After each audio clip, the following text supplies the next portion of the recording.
मैं यशपाल स्वागत करता हूं पाल कंपटीशन हब पे। यहां पे आपको डेली मिलेगा अग्निवीर, आर्मी जीडी, डब्ल्यूएमपी, ट्रेडमैन एवं विभिन्न अग्निवीर एग्जामों के प्रैक्टिस सेट एवं थ्योरी। तो चलिए स्टार्ट करते हैं। आज हमारा अग्निवीर आर्मी जीडी का प्रैक्टिस सेट है, वो भी कौन सा, पहला प्रैक्टिस सेट है। पूरे 50 प्रश्न होंगे, आपको ये पूरे 50 प्रश्न अटेंड करना है। अगर आपका 35 प्लस है स्कोर आ रहा है तो आप सही रास्ते पे हैं, वरना हमारी थ्योरी क्लास आप ज्वाइन कर सकते हैं। यहाँ पे आपको पूरी फ्री क्लासेस मिलेंगे।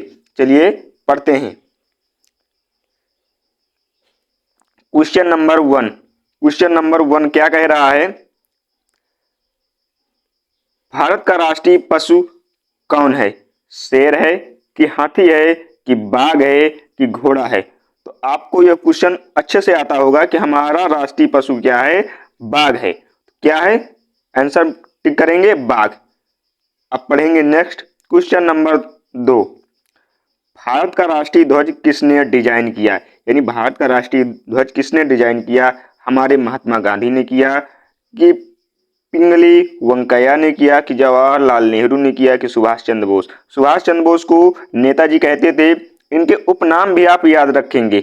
और महात्मा गांधी जी को क्या कहते थे? बापूजी। यानी महात्मा गांधी जी को हम बापूजी कहते थे। तो इसका राइट आंसर क्या हो जाएगा? ऑप्शन नंबर बी, पिंगली वेंकैया। चलिए पढ़ते हैं नेक्स्ट।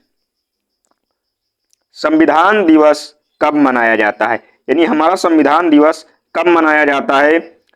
26 जनवरी को मनाया जाता है कि 15 अगस्त को मनाया जाता है कि 2 अक्टूबर को मनाया जाता है कि 26 नवंबर को मनाया जाता है? इसका राइट आंसर क्या हो जाएगा? 26 नवंबर को मनाया जाता है। 2 अक्टूबर को क्या है? गांधी जयंती। 26 जनवरी और 15 अगस्त ये तो आपको पता ही होगा। तो हमारा संविधान दिवस कब मनाया जाता है? 26 नवंबर 1949 को हमारा संविधान बनकर तैयार हुआ और उसे लागू कब किया गया? 26 जनवरी सन 1950 को लागू किया गया है। तो यह आप याद रखेंगे ये पॉइंट। जय जवान जय किसान का नारा किसने दिया? यानी जय जवान जय किसान का नारा किसने दिया? लाल बहादुर शास्त्री ने कि जवाहरलाल नेहरू ने कि इंदिरा गांधी ने कि नरेंद्र मोदी ने? इसका राइट आंसर क्या हो जाएगा? लाल बहादुर शास्त्री जी ने। चलिए पढ़ते हैं नेक्स्ट। भारत की राजधानी क्या है? यानी हमारे देश भारत की राजधानी क्या है? मुंबई है कि कोलकाता है कि नई दिल्ली है कि चेन्नई है? ये बिल्कुल इजी सा ऑप्शन है, तो आपको तुरंत याद होगा क्या है? नई दिल्ली। चलिए पढ़ते हैं नेक्स्ट। भारतीय सेना दिवस कब मनाया जाता है? यानी हमारा भारतीय सेना दिवस, थल सेना दिवस कब मनाया जाता है? 15 जनवरी को कि 26 जनवरी को कि 15 अगस्त को कि 1 जुलाई को? इसका राइट आंसर क्या हो जाएगा? 15 जनवरी को भारतीय थल सेना दिवस मनाया जाता है। और याद रखेंगे 4 दिसंबर को जल सेना दिवस। यानी 4 कितने? 4 दिसंबर को 4 दिसंबर को थल वो कौन सा जल सेना दिवस मनाया जाता है? 4 दिसंबर को। और 8 अक्टूबर को 8 अक्टूबर को आपका क्या मनाया जाता है? वायुसेना दिवस। इनके अध्यक्ष भी याद रखेंगे। जैसे थल सेना दिवस के अध्यक्ष कौन है? जनरल उपेंद्र द्विवेदी, ये थल सेना के अध्यक्ष है। किसको रिप्लेस करके हुए? जनरल मनोज पांडे को। और जल सेना के एडमिरल दिनेश कुमार त्रिपाठी, ये कौन है? जल सेना दिवस के वह जल सेना के अध्यक्ष हैं।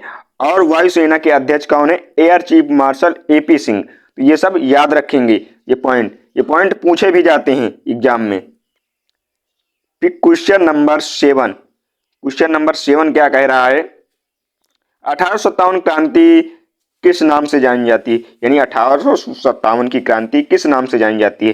प्लासी का युद्ध के कि प्रथम स्वतंत्रता संग्राम के कि पानीपत का युद्ध से कि असहयोग आंदोलन से? असहयोग आंदोलन किसने छेड़ा था? हमारे महात्मा गांधी ने छेड़ा था। तो इसका राइट आंसर क्या हो जाएगा?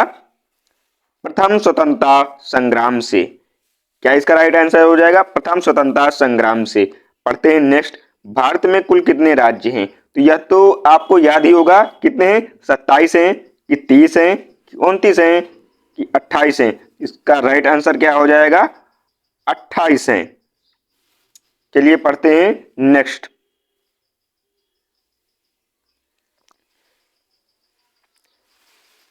भारतीय संविधान कब लागू हुआ? यानी हमारे देश भारत का संविधान कब लागू हुआ? यह क्वेश्चन हम बता भी चुके हैं आपको कि 15 अगस्त 1947 को, कि 26 जनवरी 1950 को, कि 2 अक्टूबर 1947 को, कि 1 जनवरी 1950 को। तो इसका राइट आंसर क्या हो जाएगा? ऑप्शन नंबर बी, 26 जनवरी 1950।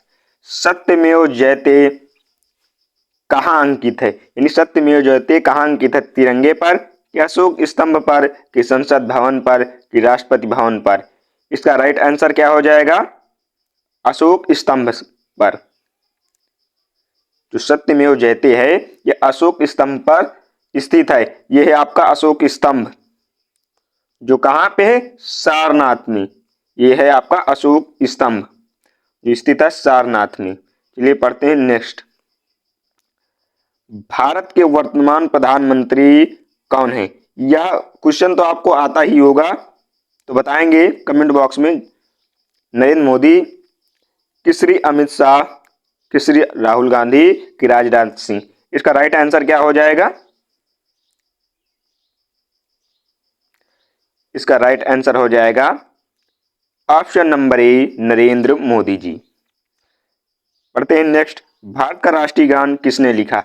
यानी हमारे भारत का राष्ट्रीय गान किसने लिखा? रविन्द्रनाथ टैगोर ने, कि बंकिम चंद्र चट्टोपाध्याय ने, कि महात्मा गांधी ने, सरोजनी नायडू ने? इसका राइट आंसर क्या हो जाएगा? इसका राइट आंसर हो जाएगा रविन्द्रनाथ टैगोर। कौन सा? जन गण मन अधिनायक जो हम गाते हैं, इसको कितनी अवधि है? 52 सेकंड में गाया जाना चाहिए जन गण मन अधिनायक। चलिए पढ़ते हैं नेक्स्ट। भारत का राष्ट्रीय गान किसने लिखा?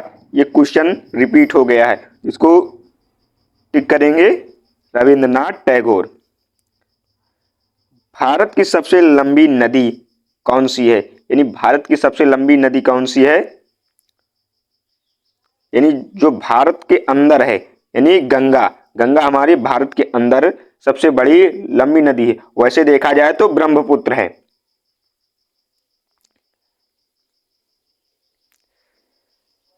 विश्व का सबसे ऊंचा पर्वत है, यानी विश्व का कौन सा ऐसा पर्वत है जो सबसे ऊंचा है? केटू, कंचनजंगा, माउंट एवरेस्ट, की नंदा देवी? इसका राइट आंसर क्या हो जाएगा? माउंट एवरेस्ट, जिसे नेपाल में सागर माथा भी कहा जाता है। गीता किस ग्रंथ का भाग है? रामायण का भाग है, कि महाभारत का भाग है, कि वेद का भाग है, कि पुराण का? तो आप सभी को याद होगा गीता किसका भाग है? महाभारत का। महाभारत के अंदर जब अर्जुन को श्री कृष्ण गीता का ज्ञान देते हैं तो वो किसके अंतर्गत आता है? महाभारत के युद्ध के अंतर्गत। चलिए पढ़ते हैं नेक्स्ट। 15 अगस्त 1947 को क्या हुआ? गणतंत्र दिवस, कि स्वतंत्रता दिवस, कि संविधान लागू हुआ, कि युद्ध हुआ? इसका राइट आंसर क्या हो जाएगा? स्वतंत्रता दिवस। भारतीय सेना के सर्वोच्च कमांडर कौन होते हैं? हमारे भारत देश में भारतीय सेना के सर्वोच्च कमांडर कौन होते हैं? प्रधानमंत्री होते हैं, कि रक्षा मंत्री होते हैं, कि राष्ट्रपति होते हैं, कि सेना प्रमुख होते हैं? तो सेना प्रमुख नहीं होते, इसमें कौन होते हैं? राष्ट्रपति। तीनों सेनाओं के सर्वोच्च कमांडर। वंदे मातरम किसने लिखा? वंदे मातरम किसने लिखा? बंकिम चंद्र चट्टोपाध्याय, कि रविंद्रनाथ टैगोर, कि महात्मा गांधी, कि सुभाष चंद्र बोस? तो किसने लिखा? इसका राइट आंसर हो जाएगा ऑप्शन नंबर ए, बंकिम चंद्र चट्टोपाध्याय। और राष्ट्रीय गान किसने लिखा? रविन्द्रनाथ टैगोर। महात्मा गांधी जी को क्या कहते हैं? बापू जी। सुभाष चंद्र बोस को नेताजी। ये उपनाम भी पूछे जाते हैं, आप इन्हें याद रखेंगे। भारत का सबसे बड़ा राज्य क्षेत्रफल में कौन सा है? मध्य प्रदेश है, उत्तर प्रदेश है कि राजस्थान है कि महाराष्ट्र है? इसका राइट आंसर क्या हो जाएगा? इसका राइट आंसर हो जाएगा राजस्थान। और जनसंख्या की दृष्टि से पूछा जाए तो अपना उत्तर प्रदेश है। चलिए पढ़ते हैं नेक्स्ट। गंगा नदी का उद्गम स्थल कौन सा है? हमारी गंगा नदी का उद्गम स्थल कौन सा है? यमुनोत्री है कि गंगोत्री है कि बद्रीनाथ है कि केदारनाथ? तो इसका राइट आंसर क्या हो जाएगा? हमारे गंगा नदी का जो उद्गम स्थल है उसे हम गंगोत्री कहते हैं और यमुना नदी का यमुनोत्री। भारत का राष्ट्रीय खेल परंपरागत रूप से माना गया है, यानी हमारा राष्ट्रीय खेल परंपरागत रूप से माना गया है। क्रिकेट माना गया है कि हॉकी माना गया है कि कबड्डी माना गया है कि फुटबॉल माना गया है? इसका राइट आंसर हो जाएगा हॉकी।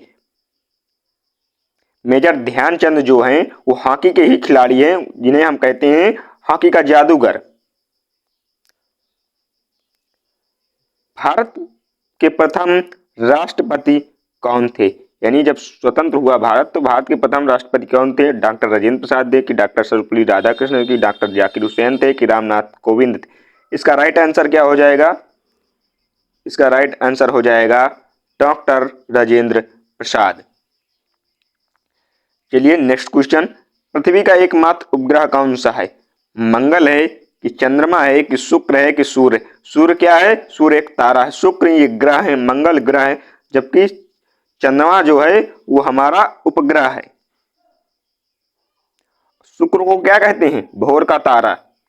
इसे पृथ्वी की जुड़वा बहन भी कहते हैं। किसको? शुक्र ग्रह को। चलिए पढ़ते हैं नेक्स्ट।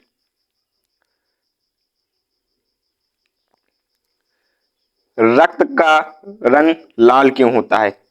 पानी के कारण कि ऑक्सीजन के कारण कि हीमोग्लोबिन के कारण कि कार्बन के कारण? तो इसका राइट आंसर क्या हो जाएगा? हीमोग्लोबिन के कारण क्या होता है? लाल रंग होता है। चलिए पढ़ते हैं नेक्स्ट। सूर्य किस प्रकार का तारा है? तो सूर्य एक तारा है ना ग्रह है। इसमें होना चाहिए क्वेश्चन में सूर्य क्या है? ग्रह है, उपग्रह है कि तारा है कि धूमकेतु है? तो इसका राइट आंसर हो जाएगा सूर्य एक तारा है। चलिए पढ़ते हैं नेक्स्ट। Question number 27। पौधे भोजन किस प्रक्रिया से बनाते हैं? यानी जो पौधे हैं किस प्रक्रिया से भोजन बनाते हैं? श्वसन के दौरान कि प्रकाश संश्लेषण से कि पाचन से कि वाष्पीकरण से? वाष्पीकरण क्या करते हैं? पौधे अपनी पत्तियों से वाष्प का उत्सर्जन करते हैं, उसे वाष्पीकरण कहते हैं। कि श्वसन से कि प्रकाश संश्लेषण से कि पाचन से कि वाष्पीकरण से? इसका राइट आंसर क्या हो जाएगा? इसका राइट आंसर हो जाएगा प्रकाश संश्लेषण। प्रकाश संश्लेषण की क्रिया से पौधे क्या करते हैं? भोजन बनाते हैं। इसीलिए इन्हें क्या कहते हैं? स्वपोषी। जो पेड़ पौधे यानी जो जीव जंतु एवं पेड़ पौधे स्वयं से अपना भोजन प्रकाश संश्लेषण की उपस्थिति में बना लेते हैं, उन्हें हम क्या कहते हैं? स्वपोषी। बाकी सभी क्या हैं? परपोषी, किसी न किसी प्रकार से किसी अन्य जीव पर निर्भर रहते हैं। चलिए पढ़ते हैं नेक्स्ट। मानव शरीर में कितनी हड्डियां हैं? मानव शरीर में कितनी हड्डियां हैं? 205 हैं कि 206 हैं कि 207 हैं कि 210 हैं? तो इसका राइट आंसर क्या हो जाएगा? इसका राइट आंसर हो जाएगा ऑप्शन नंबर बी 206। चलिए पढ़ते हैं नेक्स्ट। पानी का रासायनिक सूत्र क्या है? CO2 है कि O2 है कि H2O कि H2 है? इसका राइट आंसर क्या हो जाएगा? H2O। पानी का रासायनिक सूत्र। CO2 carbon dioxide. CO2 को क्या कहते हैं? Carbon dioxide. O2 oxygen. तो याद रखेंगे ये क्वेश्चन पूछे जाते हैं। Question number 30। यदि 5 आदमी 5 दिन में काम करते हैं तो एक आदमी कितने दिन में काम करेगा? तो ये क्या है? टाइम एंड वर्क का MW का सवाल है। तो इसको कैसे सॉल्व करेंगे? तो क्या दिया गया है? 5 आदमी किसी कार्य को, तो लिखेंगे 5 आदमी 5 दिन में एक कार्य को पूरा करते हैं और एक आदमी उसे कितने दिन में पूरा करेगा?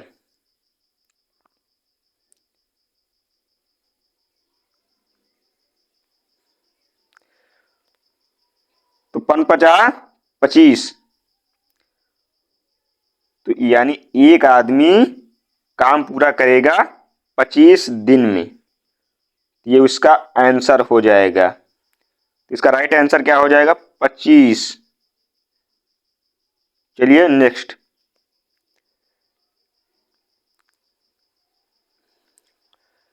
25 गुणे 4 कितना होगा? 100 होगा कि 90 होगा कि 80 होगा कि 110? तो कितना होगा? 100। 25 + 100।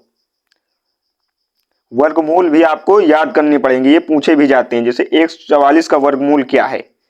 11 है कि 12 है कि 13 है कि 14 है? तो इसका राइट आंसर क्या हो जाएगा? 12 है। 13 का 169, 11 का 121, ये सब याद रखेंगे, ये वर्गमूल है। 5% आप 200, यानी 200 का 5% बताना है आपको, कितना होता है?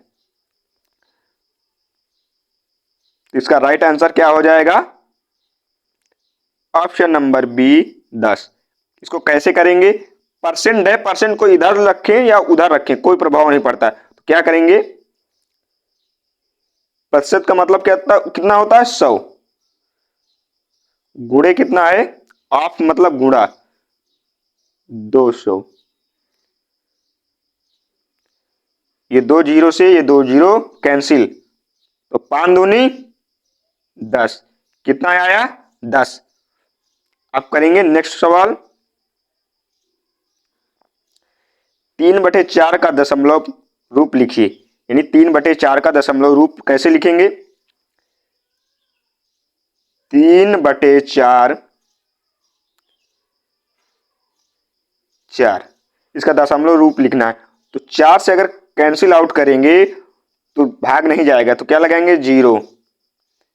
फिर जब उसमें बढ़ाएंगे तो दशमलव लगाएंगे, फिर 4 सत्ते 28, बचा कितना? 2। 30 हो जाएगा ना, 4 सत्ते 28 बचा 2, तो फिर 0 लगेगा, दशमलव लगा है तो फिर उसमें 0 बढ़ जाएगा, तो क्या हो जाएगा? वो 20। तो क्या होगा? 4 पंचे 20, यानी इसका राइट आंसर क्या हो जाएगा? C number 0.75। चलिए नेक्स्ट क्वेश्चन की ओर। Question number 35। 1 किलोमीटर में कितने मीटर होते हैं? 100 मीटर होते हैं कि 500 मीटर होते हैं कि 1000 मीटर होते हैं कि 1500 मीटर होते हैं? तो इसका राइट आंसर क्या हो जाएगा? 1000 मीटर होते हैं। 1 किलोमीटर में कितने मीटर होते हैं? 1000 मीटर। अब पढ़ते हैं नेक्स्ट। 7 का वर्ग। 7 का वर्ग, वर्ग उन संख्या कहते हैं कि स्वयं की संख्या से स्वयं गुणा करने। जैसे हमने 7 का वर्ग का मतलब होता है 7 की पावर 2। तो 7 की पावर 2 को कैसे लिखेंगे? 7 गुणे 7। तो कितना होगा? 7 सता 49। तो इसका राइट आंसर क्या हो जाएगा? 7 शता 49। चलिए पढ़ते हैं नेक्स्ट।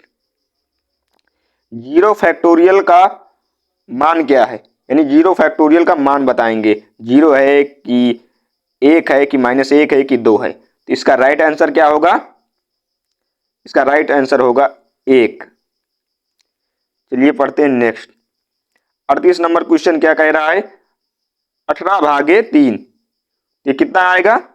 इसका राइट आंसर होगा 3 18, यानी 6 आएगा। चलिए नेक्स्ट क्वेश्चन की ओर। Question number 39। 2 का क्यूब लिखिए, यानी 2 का क्यूब क्या होगा? 6 होगा कि 8 होगा कि 4 होगा कि 10 होगा? इसका राइट आंसर क्या होगा? 2 गुणे 2 क्यूब का मतलब क्या होता है? जितना पावर लगी हो उतने बार उस संख्या को, सेम संख्या को लिखना। तो 2 दूनी 4, 4 दूनी 8। इसका राइट आंसर क्या होगा? 8।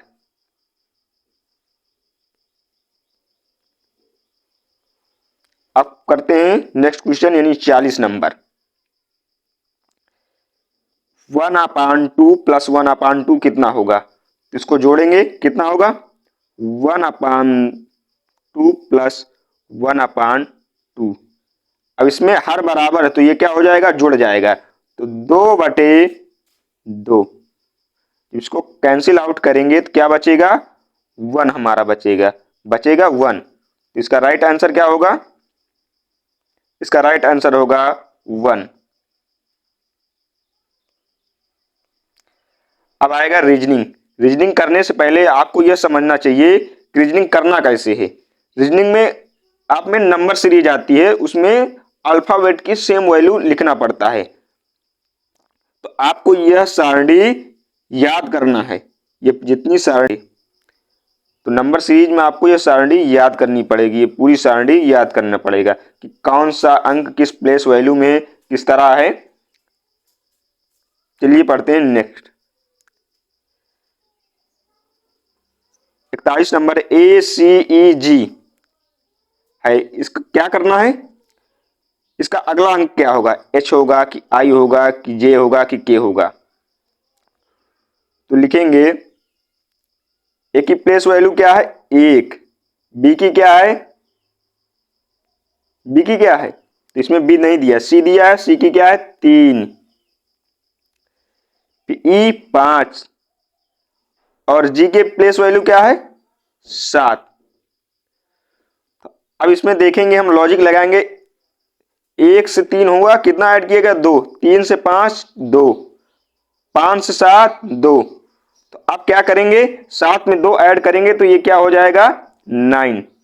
जब 9 हो जाएगा तो 9 के अल्फाबेट कौन सा होता है? तो आप सब कहेंगे कि होता है आई। तो इसका राइट आंसर क्या हो जाएगा? आई।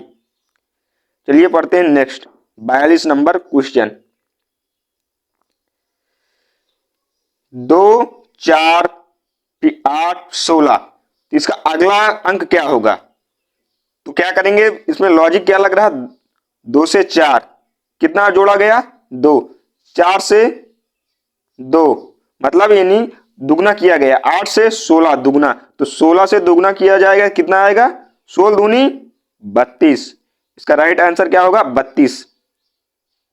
चलिए नेक्स्ट क्वेश्चन की ओर। इसमें हम लॉजिक लगाएंगे। कैसा लॉजिक लगाएंगे? DOG यानी डॉग को लिखा गया है 4157 यानी 4157। तो कैट को क्या लिखा जाएगा? इसमें लॉजिक कैसे लगाएंगे?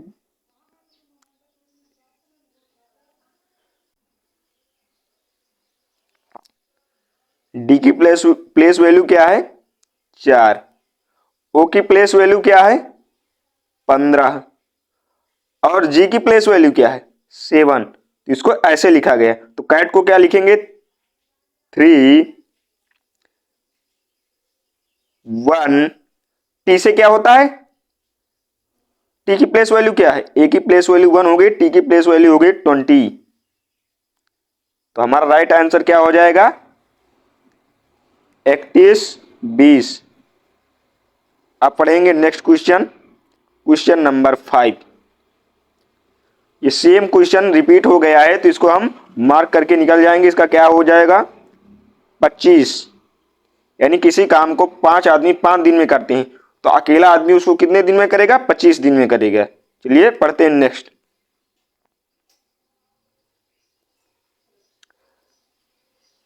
दिया गया सारणी 9 से बनाया गया 81 अनुपात 9:81 समानुपात 8 क्या रखें कि सेम बराबर आए? तो 9 से जस्ट क्या किया गया? 9 से 9 में मल्टीप्लाई किया गया तो क्या आया? 81। 8 में क्या करेंगे? 8 का मल्टीप्लाई करेंगे तो क्या आएगा आंसर? 64। यानी इसका अगला सारणी का अंक होगा 64। अब पढ़ेंगे नेक्स्ट। पृथ्वी सूर्य के चारों ओर घूमने में कितना समय लेती है? यानी जो हमारी पृथ्वी है सूर्य के चारों ओर घूमने में कितना समय लेती है? 24 घंटे। 24 घंटे अपने अक्ष पर घूमने में लेती है कि 30 दिन, 365 दिन कि 12 घंटे? इसका राइट आंसर हो जाएगा 365 दिन। चलिए पढ़ते हैं नेक्स्ट क्वेश्चन की ओर। एटीएम का फुल फॉर्म यानी एटीएम का पूरा नाम क्या है? ऑटोमेटिक टेलर मशीन है कि एनी टाइम मशीन है कि ऑटो ट्रांसफर मशीन है कि ऑल टाइम मशीन है? तो इसका राइट आंसर क्या हो जाएगा? इसका राइट आंसर हो जाएगा ऑप्शन नंबर ए, ऑटोमेटेड टेलर मशीन। पढ़ेंगे अब नेक्स्ट क्वेश्चन नंबर 48। 10 का 10% कितना होगा? इसको पहले सॉल्व करेंगे। 10 गुणे, अब परसेंट लगा है तो परसेंट का मतलब होता है 100, इसके बटे में लगाएंगे 100। 100 लगेगा, ये 2 जीरो से ये 2 जीरो कटेंगे, तो क्या आएगा हमारा राइट आंसर? हमारा राइट आंसर आ जाएगा 1। क्या आएगा? 1 आएगा। चलिए पढ़ते हैं नेक्स्ट क्वेश्चन की ओर। Question number 49। 1000 ग्राम है 1 किलो के बराबर कि 2 किलो के बराबर कि 500 ग्राम के बराबर कि 100 ग्राम? तो आपको यह पता होगा 1000 ग्राम कितने कहते हैं? 1 किलोग्राम को कहते हैं। कितनों का कहते हैं? 1 किलोग्राम को कहते हैं। तो इसका राइट आंसर क्या हो जाएगा? 1 kg यानी 1 किलोग्राम। Question number 50। 6 गुणे 7 कितना होता है?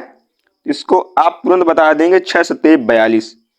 आई होप आपको यह प्रैक्टिस सेट अच्छे से किया होगा आपने। तो कितने सही हुए हैं कमेंट बॉक्स में जरूर बताएं और हमारी थ्योरी क्लास में आना ना भूलें। तो मिलते हैं नेक्स्ट वीडियो में, तब तक के लिए जय हिंद, जय भारत और पढ़ते रहें, मुस्कुराते रहें।